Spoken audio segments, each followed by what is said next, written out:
Okay, another day for unboxing ng bagong lipat. Okay, eto, binili ko to kasi nagkulang ako ng isa pa. Pakita ko sa inyo. Kinulang kasi talaga ako. Hindi ko naman expected. Hindi kung alam ko lang, di sana dinamihan ko yung bili para din di sayang sa shipping fee. Bumili pa ako ng perfume display. Dalawa lang kasi yung una kong binili. Hindi ko na ma-expect na hindi kakasya lahat ng pabango ko sa dalawa. Though, may isa pa akong perfume display na binili ko kay Tonya. Ang problem ko is, medyo malaki siya. Tsaka sa totoo lang, ayaw ko i-let go yun. Kaso, anong magagawa ko? Hindi siya kasya.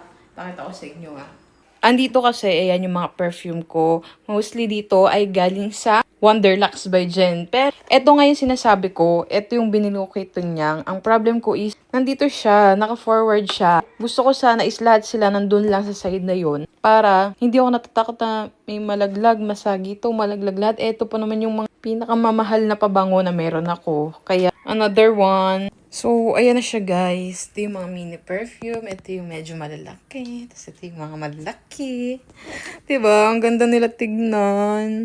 Kaya kayo, kung gusto niyo rin ng mga ganyang perfume display na aesthetic at mura lang, nilalagay ko yan sa yellow basket.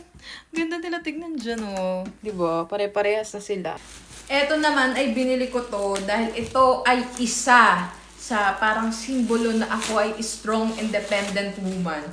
Kasi before, parang inaasa ko lang trabahador or H.O. Harvey, yung mga gantong klaseng bagay. Kasi, yung ako siya binili, may problema ako. Bumili ako ng tools. Diba usually kasi may mga ganito talaga mga lalaki. Pero ayan, bumili ako, diba? Pink. Parang kasi girl tayo, diba? Kasi ito yung problem ko, guys. Nakikita nyo yan? Hindi ko makabit-kabit. Bakit? Wala akong martilyo eh. Diba? Ayan. Hindi kasama na itong martilyo. Pupukpuk ko na lang sa ulo ko talaga. Pero makakabit ko na yung mga aesthetic kong mga lalagyanan. Ito naman ay conditioner. Kasi nga, pag bumibili ko ng mga ganito, nauna maubos yung ganito. Hindi sila nagsasabay maubos, gets nyo? Laging nauna maubos yung conditioner. Kaya mostly nang binibili ko ulit ay conditioner. So ko to guys. Hindi ako bayad, binili ko to talaga. Sobrang bango kasi talaga ako dun sa shampoo, swear. Meron na rin akong video ng ganito. Sinama ko na rin sa unboxing ko. Ito siya guys, conditioner to. Tingnan mo, bukas makalawa ang darating naman dito shampoo kasi naubos na yung shampoo. Kasi nga hindi ko talaga sabay pero baka bumili na lang din ako ng set kasi para hindi sayang sa shipping fee. Eto naman, kaya ko to binili kasi nakita ko nagte-trending to sa TikTok. Tapos, ito yung mga alam mo yung mga kinaiinis mo dati pag konti lang yung binigay, yung nilagay. Bumili ka ng isang lata para sa'yo. Ang tawag dito, Yema.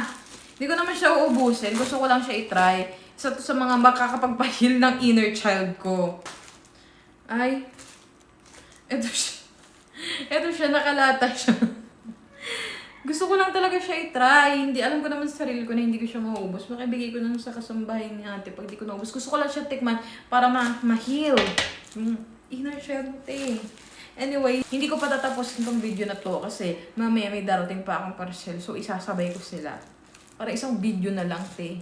Yun lang muna. Bye. So, ito na nga yung continuation ng mga binili ko dito sa TikTok shop. Unahin na natin yung maliliit. Ito yung pang-alarm sa pinto. Kasi pinabili ako nito niyang.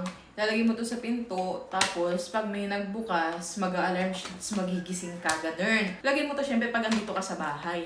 Pag kuwari matutulog ka. Ganun. So, for safety to. Ito naman ay ito yung map holder. Alam niyo yung isa sa mga nagugustuhan ko ngayon sa mga binibili ko, yung hindi mo kailangan mag-drill. Kasi sa panahon ngayon, parang ang hirap pag lagi kang nagbubutas sa mga pader, 'di ba? Kaya yung gusto ko sa mga ganito, eto, naka-sticker na, didikit mo na lang sa pader, nandun na siya, ikakabit mo na lang, perfect na siya. Kailangan ko to para hindi kung saan-saan nakakalat yung mga map.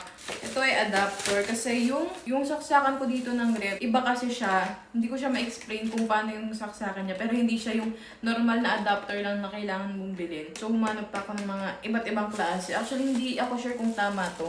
Yung mga iba pa akong binili dyan. Ito, for sure adapter din to. And, ay, ba't iniba ko pa ng parehas lang din naman pala sila. Tang na loob. Diyos ko naman, Mikay.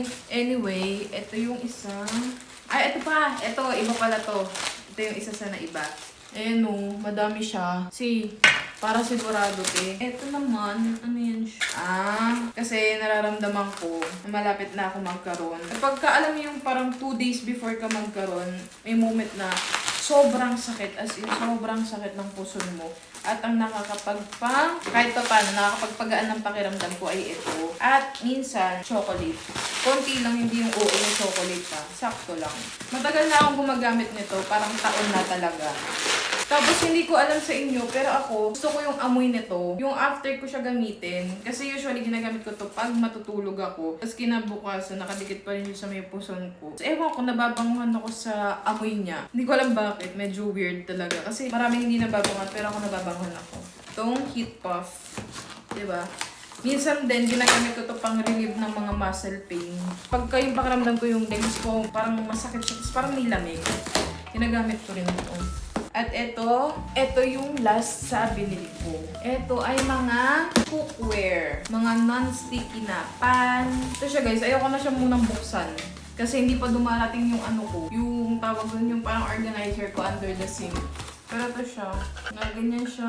Cute lang. Ayoko na siyang buksan. So, ayun lang. Diba, dinagdagan ko lang yung video kasi nagre-request kayo ng mas mahabang video ng unboxing. Ewan ko kung anong trip nyo. Wala naman kayong napapalang aral sa mga binubuksan kong parcel dito. Well, anyway guys, lahat ng yan, nung nasa video to, lahat yun ay binili ko. At ilalagay ko lahat ang link sa TikTok, syempre. Ilalagay yan sa yellow basket. Yan lang guys, bye. Wait lang, meron pa palang isa sa tabi ko na hindi ko pa binuksan. Ito ay hose. Kasi nga ngayon, yung paligid kasi ng bahay, naglulungot na pati yung kalsada ang dulas-dulas. Eh, meron na akong pressure washer, water pressure. Basta yun, be. Meron na ako noon, pero kailangan ko ng hose. Basta sa mga gumagamit ng mga pressure water, alam nyo kung bakit ko kailangan ng hose. Ayan, te. At may iba't, ba't naman kasi kulay green? Sobrang kulay green. Tapos may iba't iba akong nozzle ba yung tawag dito na pinili. 3 klase siya. Yun lang, na talaga. Mabay na.